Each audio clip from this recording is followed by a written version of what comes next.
Hi, my name is Dr. Wendy Vitek. I'm a reproductive endocrinologist and fertility specialist, and I'm the lead physician in the Syracuse office for Boston IVF. It's my pleasure to share information about egg freezing. It's such an important topic, and it's one I'm quite passionate about helping women and women understand their options. Feel free to send in some questions, but I'm going to start just with some common questions I get asked frequently when I'm seeing patients that are interested in learning more about this option or just at the start of their journey. So why would someone consider freezing their eggs? Well, the most common reason is they anticipate that there's going to be a delay in their timeline to start their family. And that could be for social reasons. It could be that they haven't found a partner. It could be that they have a career that's quite demanding, and they anticipate that the time will be more optimal in the future. There are some situations where there are medical diagnoses that need to be managed before someone can initiate their family, and that can sometimes introduce a delay as well. So generally, egg freezing is for those that like to plan. The reason why it's good to consider freezing eggs if you anticipate a delay in starting your family is that with time and aging, our egg number and quality change. And we have a sense of how the trends are in the population, meaning if we look at hundreds of thousands of women, we have a general sense that our fertility starts to decline in our mid to late 30s, and then there's a more significant drop in our 40s. Some women are surprised to learn that many enter perimenopause in their late 40s and menopause in their 50s. Once we're in that stage of our reproductive lifespan, pregnancy is incredibly hard with our own eggs. We're in perimenopause or menopause. So for those that anticipate there could be a delay that pushes their window for starting their family into their mid to late 30s, certainly if they're anticipating 40s and particularly their later 40s, that is definitely the situation that should make someone pause and consider this option. So one thing about the data, though, is that we have population data, which tells us about large groups of people, which is helpful to give general counseling and trends. But obviously, each woman or patient wants to know, well, what about me? What is my aging trajectory looking like? And that is something that our field has really worked over the past 10 to 20 years to identify some blood markers and ultrasound markers that can help us gauge egg quantity, meaning the number of eggs that are available in a given menstrual cycle that have the opportunity to become a future pregnancy. The main marker for ovarian reserve or that group or cohort of eggs is a blood hormone test called anti-Müllerian hormone, and it can be abbreviated AMH. And thankfully, a number of women have participated in research studies and registries that gave us, again, large data sets that give us an idea of how AMH levels look in our 20s, in our 30s, how they decline in our late 30s and become quite low in our 40s. Once they're undetectable, meaning no longer in the bloodstream, if someone's in their late 40s, that may be predicting that they're within 2 years of menopause. So that ovarian reserve marker called AMH, which is a blood test, is a simple starting point to get a sense of where are you at in your reproductive aging. When we get the first level, we can compare it to population data. So if you're 36, we can compare it to what we see in research studies where we have large groups of women who are 36 who have had their AMH checked, and we can tell you what the average and the range is. If we find that your AMH is lower than expected, it can sometimes be upsetting to hear that news, but it doesn't mean that you're without hope or that you're doomed to have an early menopause or experience infertility. But it gives us a starting point for a really important discussion to help you better understand where you're at and where you could be headed. One blood draw, one AMH gives us a snapshot of where you are at this point in time, at this age, again, relative to the population of women. But what helps us even more so is if we can get AMH levels over time. So if somebody is contemplating egg banking, but they don't think they're quite ready to make that commitment, either because of like financial barriers or physical limitations or delays, then it could be helpful to either talk to your OBGYN or a reproductive endocrinologist, because in some cases, a AMH can be checked every 6 months or a year, just to give us a sense of what is the change over time. We find that some women have lower than expected AMHs, but they sort of stay there. So their egg number is not rapidly declining over those serial or repetitive AMH checks. Other women are starting high, and then over time, we're seeing a gradual decline. Those two scenarios can help us. If we can figure out which scenario a patient is in, it can help us help her plan when the optimal or right time is for her to move forward with either egg freezing or starting a family. So I talked about one ovarian reserve marker called anti-Müllerian hormone, which is the blood test. There are other tests. One is a little more involved. It's called antral follicle count, AFC, and that involves placing an ultrasound probe or wand in the vagina so that the follicles, which are the area in the egg that, or the area in the ovary that contains the eggs, can be visualized and quantified or counted. Again, we have a sense of what the typical follicle count is based on a woman's age, pulling that experience from like large populations of women. But it's similar to AMH in that it's something that could be checked periodically to see if it's changing.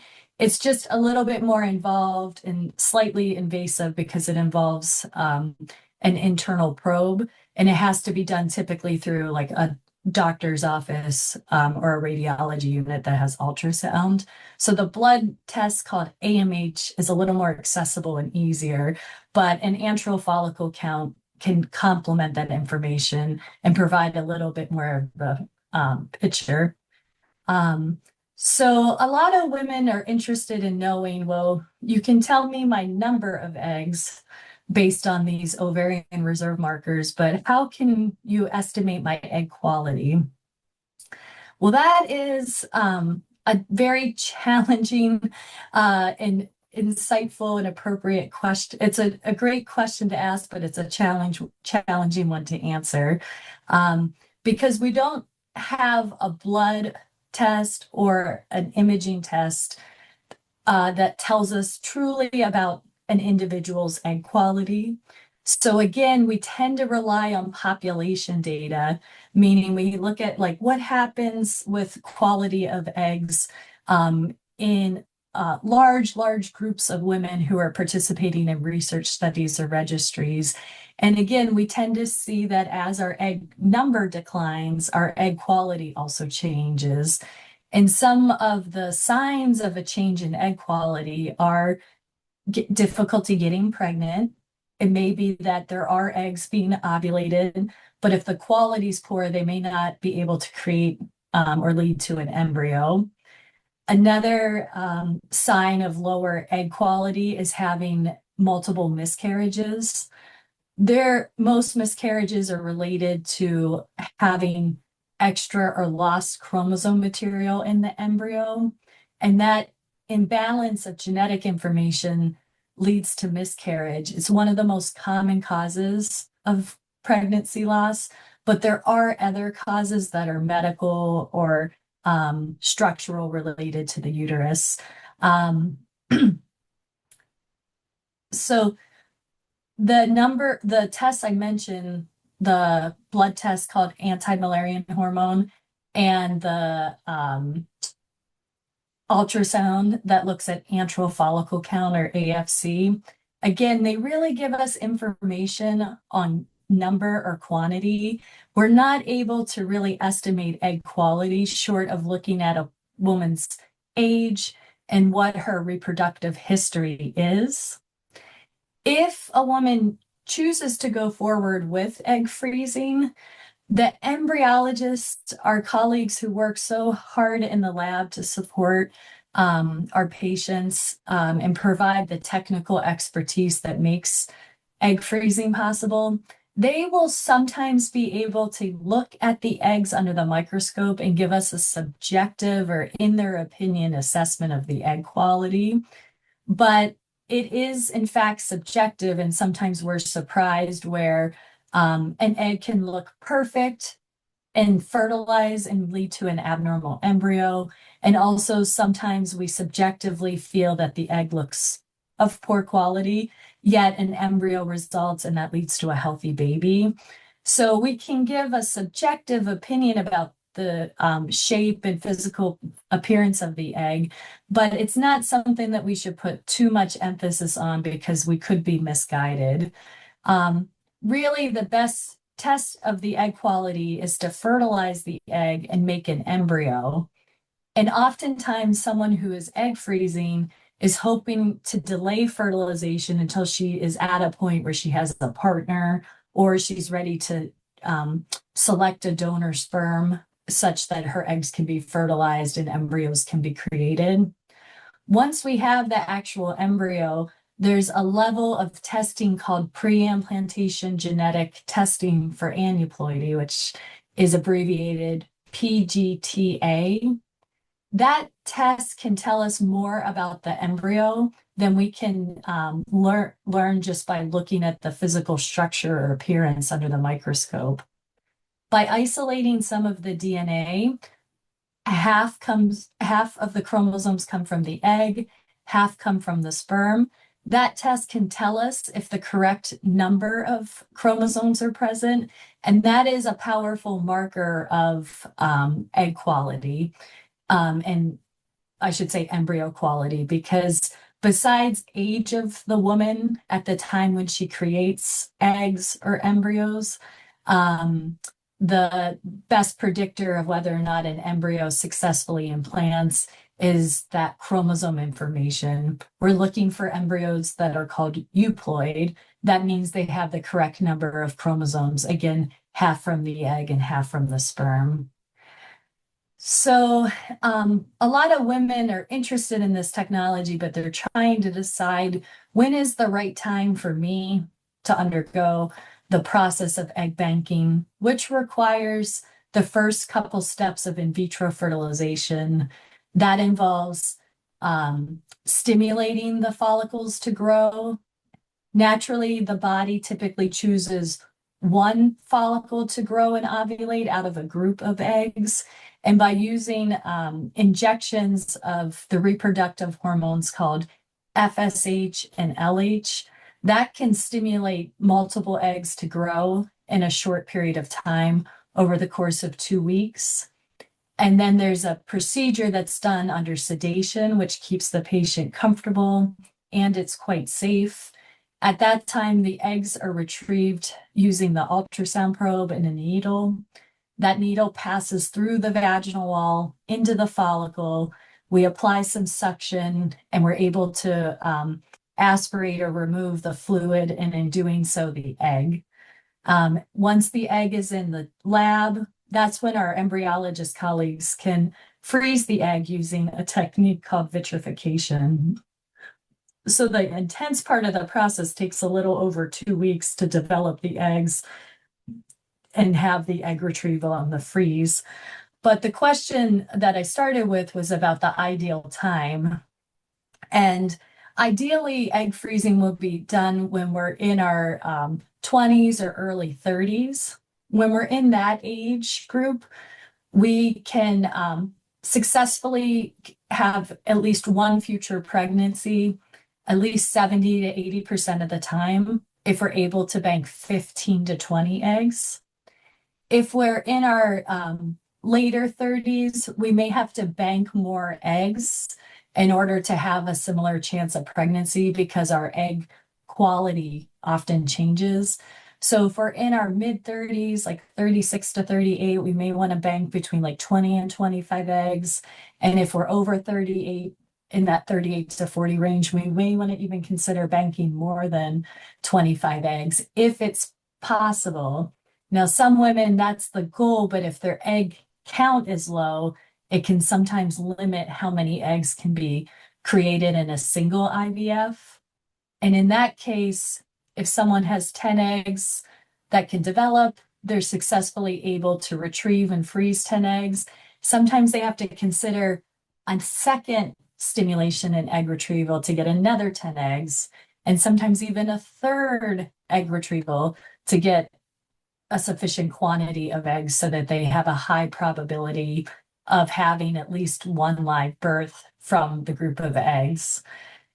It has to be individualized. What I just stated is sort of a general guidance, but there's always personalized care. So if you meet with your doctor or provider, they could give you a more specific to you answer about that question about how many eggs should one freeze. But I'm going to take a moment to pause. Please feel free to submit questions. I already have some that I can work with. So I have a question from a patient who's wondering if about the egg quality after the eggs are retrieved. And like I mentioned, we can look subjectively or give our opinion about egg quality, but we really can't say for sure what the future holds for the egg until it gets thawed, fertilized, and an embryo results. And then that embryo can be subjectively graded, and it could also undergo pre-implantation genetic testing for aneuploidy to see if the chromosome numbers are consistent with an embryo that can become an ongoing pregnancy. So great question. I wish I had a better answer, but I think there's a lot of research ongoing to better quantify egg quality. Have another question. I'm 35, my partner's 37. We had fertility testing and everything came back looking good. So glad you're able to get that information because in knowledge there's power. The next part of the question is, should we have concerns about those results decreasing significantly? How about 2 years later? So again, this is an example where someone has taken that step, maybe talked to their doctor or provider, asked the questions, got the test results, and they have a sense that things look good for now, and they're wondering, will things change over time?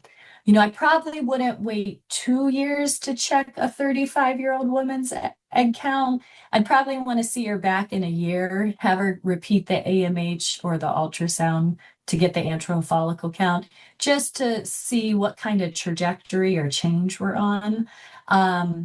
Things change slowly in general for women in their mid 30s, but after we get to 38 and older, our egg count can change more rapidly. And in a woman who's 38, who's not quite ready, I'd maybe say, let's check your AMH in 6 months. Let's not even wait a full year to see where we're at.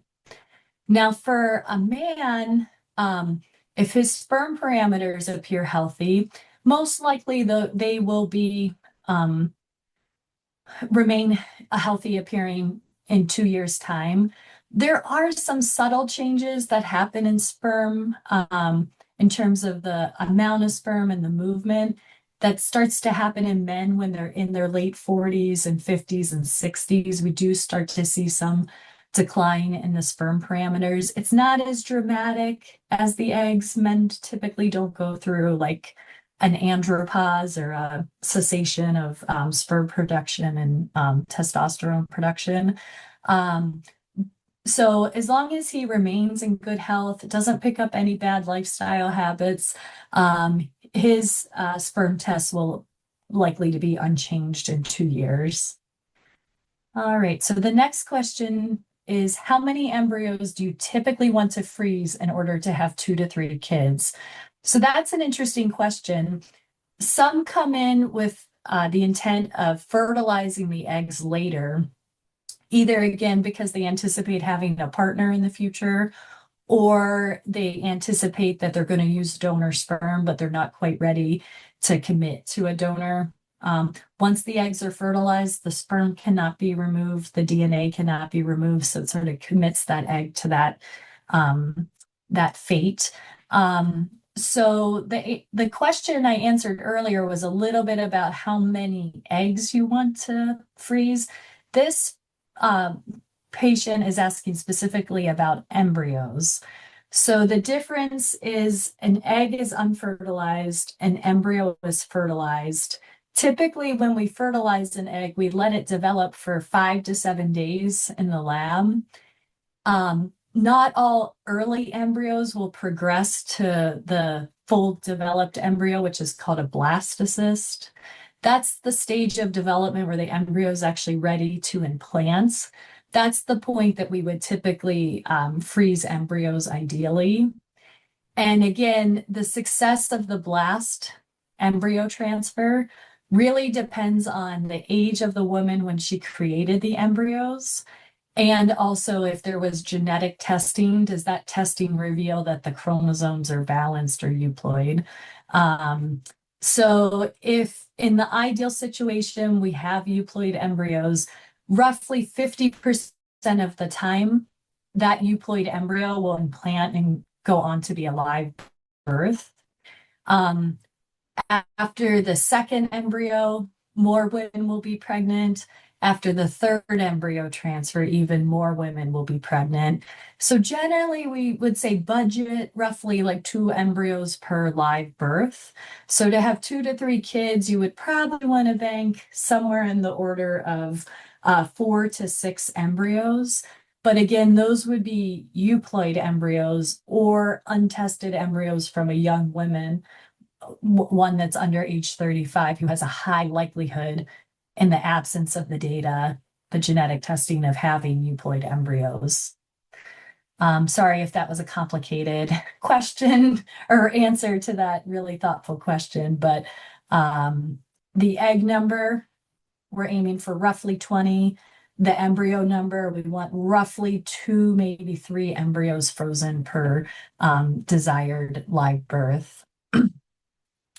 Okay, if you test embryos after they have been frozen, will it harm the embryo? That's also a great question. So our technology has advanced so much in the past 20 years that we're able to successfully freeze and thaw eggs with a high recovery rate using a technique called vitrification. And then we can create embryos that can undergo a biopsy that does not damage the future pregnancy tissue.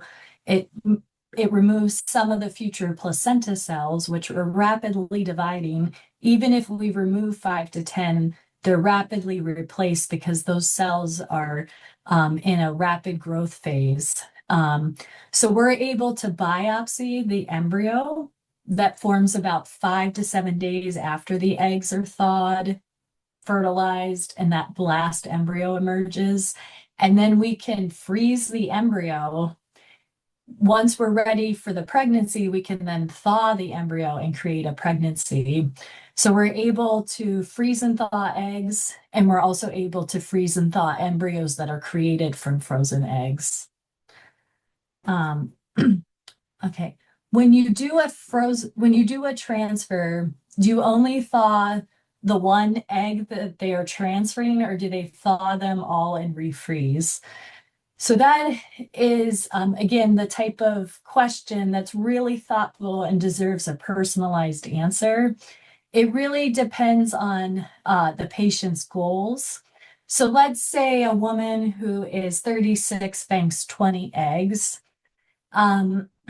She could, at a point in the future when she's ready to fertilize, create embryos, and become pregnant, typically we would thaw 6 to 8 eggs at a time with the expectation that we're going to get anywhere from 1 to 3 embryos out of 6 to 8 eggs. We don't have to thaw all 20 of her eggs unless that's her desire. Just want to get their eggs out of storage. And others want to keep some in storage in case there is the rare event of a problem at the time of thaw. We wouldn't want to see the whole group of eggs be subjected to that issue. It's rare, but it can happen. And if someone's gone to all the trouble to bank eggs, we really want to make sure we're careful and optimize the thaw strategy. Some women shared with me that were really ready to become a parent. They wanted to proceed with donor sperm because they didn't have a partner at that time, but they also wanted to keep some eggs frozen in case they did meet a partner, and they wanted to have a baby through donor egg to get their family initiated, but they wanted to keep that opportunity open to have embryos with a partner should that arise. So again, it really comes down to the age of the woman when she froze the eggs, what her goals are in terms of like how many embryos does she want to create at this time? How does she feel about having some embryos and some eggs in storage?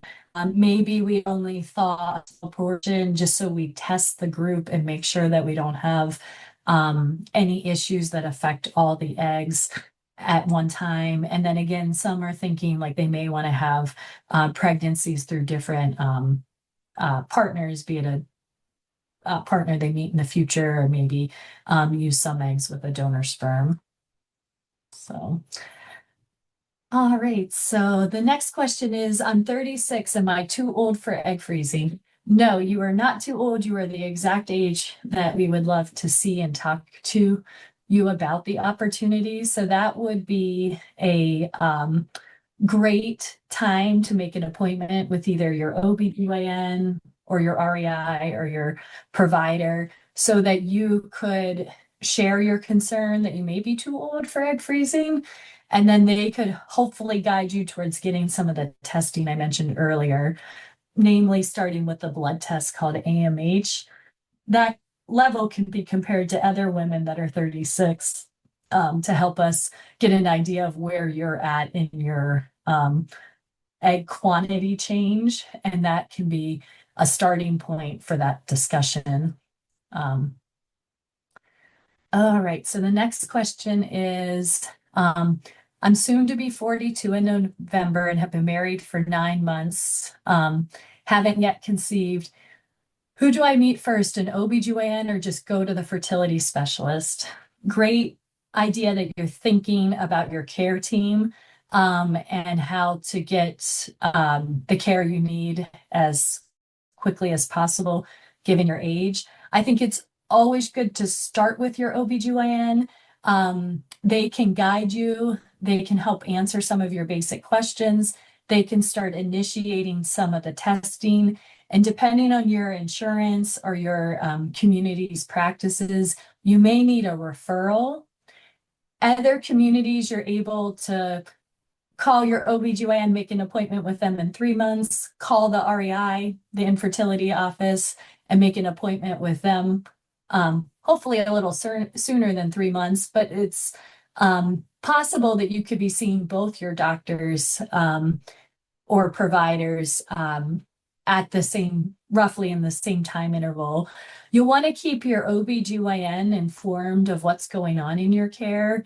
Your OBGYN has hopefully known you for a while and will be the person that helps make sure that your pregnancy is healthy and that you have a safe delivery and that you recover well postpartum. So we definitely want to keep your OBGYN involved and informed of where you're heading. But with your age being over 40, you could go right to an REI office or infertility office unless you need the referral.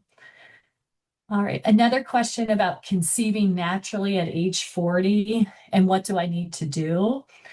Well, I'm wondering if this person is able to have tracking of their ovulation.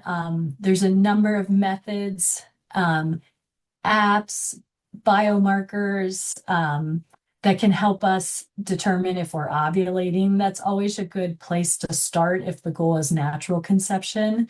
And then some could have a test done to make sure their fallopian tubes and uterus are normal. For natural conception to occur in the body, there needs to be at least one open fallopian tube and generally like a healthy uterine cavity. Um, if this person has access to a partner who has sperm, that's obviously like a key part of natural conception. And if they don't have that, they could, again, talk to their OBGYN and their REI or provider about how do I learn more about donor sperm and decide if that's right for me. All right, the next question is, what is the best time of your cycle to test AMH to ensure accuracy? I read it's best to test at a certain time of your cycle. Yeah, that's a great question.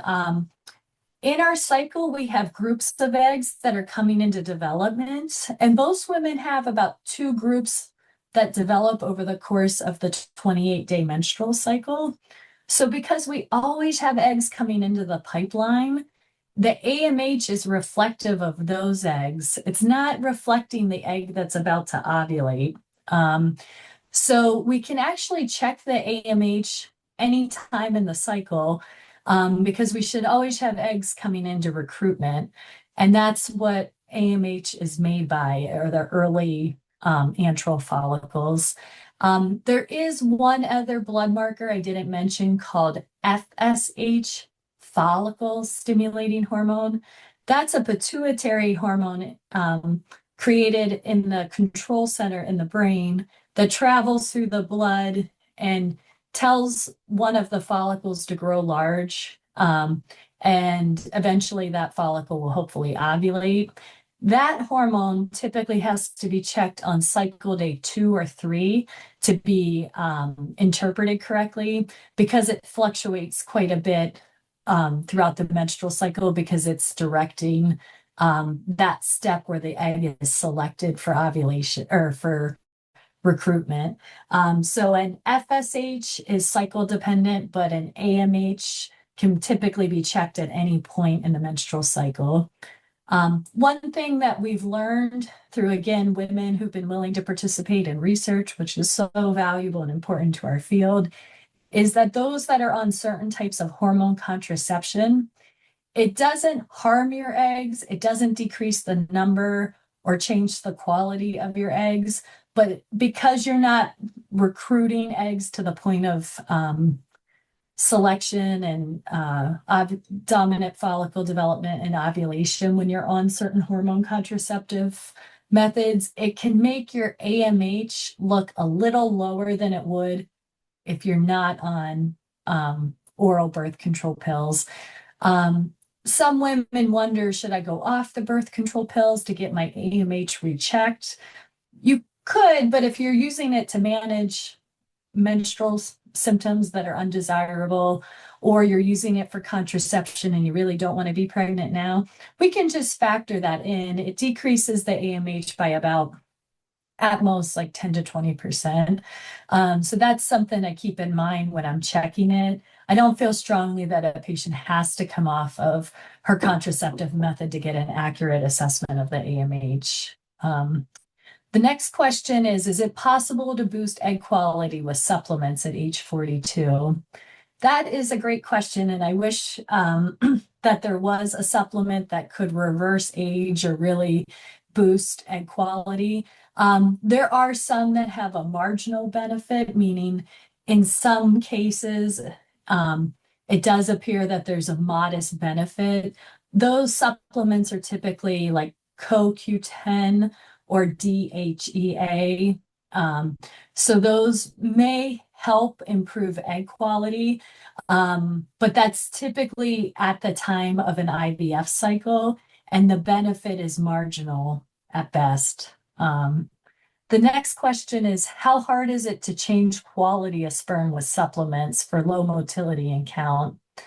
Yeah, I think anytime someone's learning that they have low count or motility, which is movement of the sperm, it's advised that they see a urologist who's had training in male infertility. There are a number of medical causes that can lead to low motility and count. And working with a urologist who has that expertise can help uncover either through blood work, physical exam, or sometimes ultrasound. They may be able to pinpoint a factor that's contributing to the sperm changes and give you a directed treatment plan that's targeted to improving the sperm count or motility. In terms of supplements, there are supplements marketed to men that have claims of increasing motility and count, but I can't say that the data are strong. There was an NIH-funded study that looked at this question in over 2,000 men using a special blend or supplement, and unfortunately it didn't show a benefit for count, motility, or morphology, which is shape. The other thing for men with low motility and count is to really take a look at your lifestyle. Sometimes certain lifestyle changes can be recommended, and that can change and improve the parameters as well. What are the chances when getting embryos tested that all of them will be abnormal? That is unfortunately the hardest part of our job. When we work so hard as a team to get you informed, get your care coordinated, get you through an IVF cycle safely and comfortably, and you've done everything and we've done everything, and yet sometimes all the embryos are unusable or abnormal. That is certainly heartbreaking. The rate of abnormal embryos is very much tied to the age of the eggs, either when they're frozen or at the time that like if you're doing fresh IVF where you fertilize the eggs at the time that they're retrieved.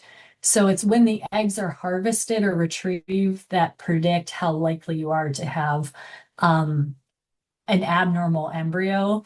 When we're in our early 30s, it would be unexpected or rare to have all abnormal embryos. Unfortunately, when we're in our mid 40s, we've certainly seen many cases where despite all of our efforts, all the embryos can be abnormal more commonly when we're in our mid to like between like 42 and 46. A lot of the cycles do result in all abnormal embryos. There's a question, where do you see patients? I'm in Syracuse. Well, hi, I hope to hear from you. I'm at Boston IVF in Syracuse, and our address is Whitewaters Parkway in DeWitt. You could certainly use one of the links in order to schedule a visit if you're interested in meeting. Okay, on to the next question. I'm 34. I did a blood test and ultrasound. Great. She's doing exactly what I had explained earlier. She's sharing that her AMH was 2.5 and her antral follicle count was 8. She's wondering, how does that look compared to the average? And I would say an AMH of 2.5 is very healthy for a 34-year-old. The antral follicle count of 8 is a touch lower. I would expect it to be more like 10 to 15 based on your AMH and your age. But it slightly correlates, but it's probably more that your AMH is predictive. I bet if you stimulated, you would probably make more than 8 eggs, which is what your antral follicle count is predicting. With an AMH of 2.5, I would anticipate more like 10 to 15 eggs. So I think you look pretty good compared to average, and we never hang our hat on one single test result because it's more the overall picture or trend that we're interested in. what can I do to improve my egg quality? Anything nutrition or lifestyle? Again, I think taking care of ourselves through healthy lifestyle choices is very important. It can help us manage the stress of an infertility journey or the stress of undergoing an egg banking cycle, namely getting like good rest at night, making sure we're sleeping. That helps to regulate a number of our hormones, including our reproductive hormones. Making sure that we're getting movements. What's good for our heart is probably good for our ovaries and our fertility. Making sure we're eating high quality foods. Eating ultra processed foods is not ideal for ovulation. Those that eat more processed foods may be less likely to have consistent ovulation, where those who eat a more plant forward or plant-based diet may have more consistent ovulation and higher pregnancy rates. So eating high quality foods and managing stress in our life through outlets that are healthy, trying not to fall into unhealthy coping mechanisms like smoking tobacco, vaping, marijuana, alcohol. So trying to come up with strategies to manage stress in a way that supports your health instead of being a negative. Can you speak to the cost of an egg freezing cycle? So that is a great question for one of our financial coordinators. Each cycle has a unique cost. Some of it's based on your egg reserve parameters. That helps us determine how much medication we need to prescribe in order to optimally stimulate your follicles. So once you have the testing, then we can predict your medication dosing, and that is one part of the cost. The other part of the cost is the actual cycle management, the stimulation monitoring, the egg retrieval, and then the freeze. And then there's one more cost to consider. That's the cost of storage. It can be paid monthly, quarterly, or annually, depending on the center you're working with. And then there could be a cost to thaw the eggs, fertilize, and create embryos down the road. So there's a couple pieces to that cost. It sort of depends on the clinic, the medications. Some have insurance coverage, though it's not as common to have coverage for elective egg banking as it is infertility, but there are some employers who offer that benefit. So I'd recommend that you, again, make an appointment with your doctor or provider, and they could help get you on the path where you can get a solid answer to the question about cost. Oh, great question. How do I find a urologist that specializes in male infertility? So there is a fellowship that a urologist does after their general training called Male Infertility and Sexual Health. So using those search terms like fellowship training for male infertility would help you identify a urologist who's done additional training years in male infertility. There are some urologists who have years of experience. They haven't done the fellowship, but they've been practicing for quite a time before the fellowship was more common. And they may have expertise. And again, by talking to your doctor, your OBGYN or your REI, we generally have a sense of who the urologists are in the community that have that expertise. All right, here's a question. I'm 40 years old and have been with my partner for 12 years, but have been unable to get pregnant. Do you have any suggestions? Well, first, my heart breaks for you. That's such a long time to have hope of becoming pregnant and not being successful. I would strongly encourage you to have an evaluation.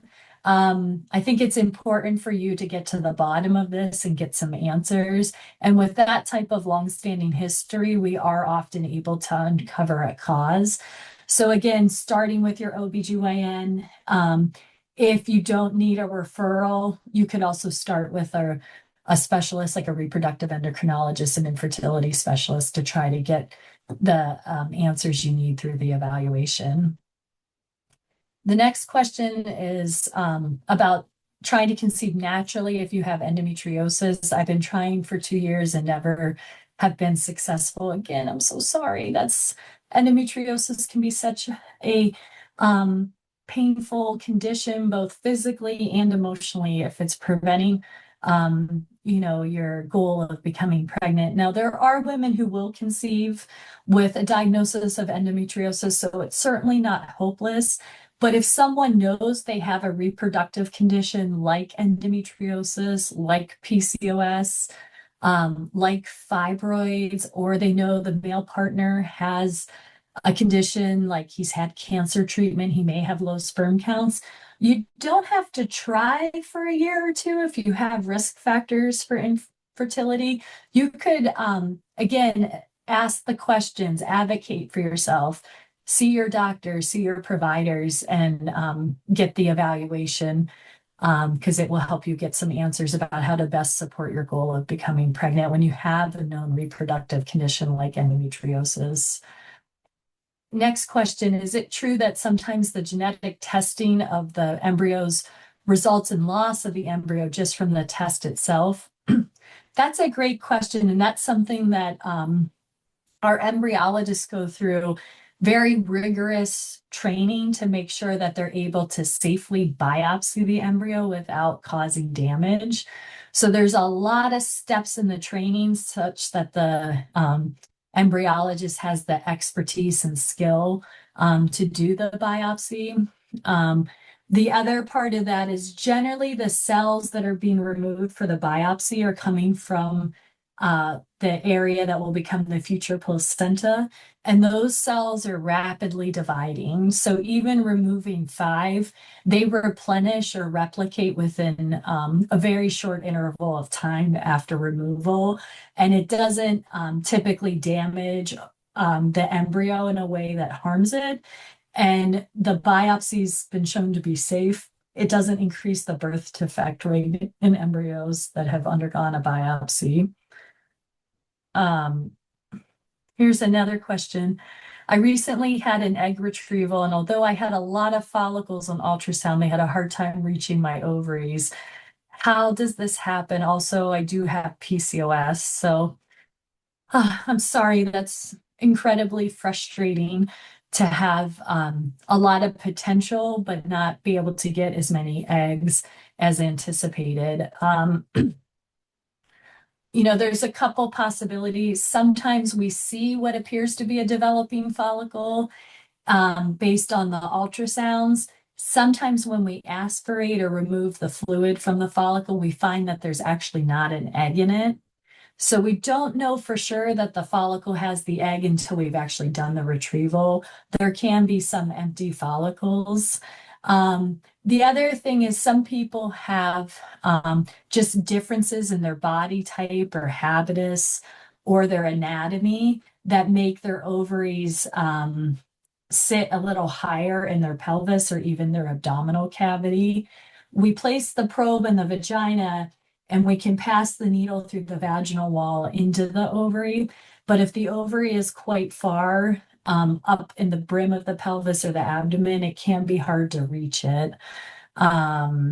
So there's sometimes situations where the ovaries are scarred because someone's also had a condition like endometriosis or a ruptured appendix. So there can be some variations in our anatomy that can make completing the retrieval more challenging. So there's a question about do I have to do IUI or IVF? Are we able to give treatments before recommending IUI or IVF? So that's a good question. And generally, if someone has a finding like, let's say your thyroid is abnormal, the function, sometimes correcting a hormone imbalance like a thyroid issue can lead to ovulation. Whereas when the thyroid was off, the ovulation wasn't occurring. So there are some rare diagnoses that we find that the treatment is different than IUI or IVF. But those are typically trying to get you to the point where you're able to ovulate and you previously weren't. Or there's sometimes surgeries that help create or open fallopian tubes that are blocked. Or sometimes the urologist can help a male with low sperm counts and motility take medication or have a surgery to improve sperm counts.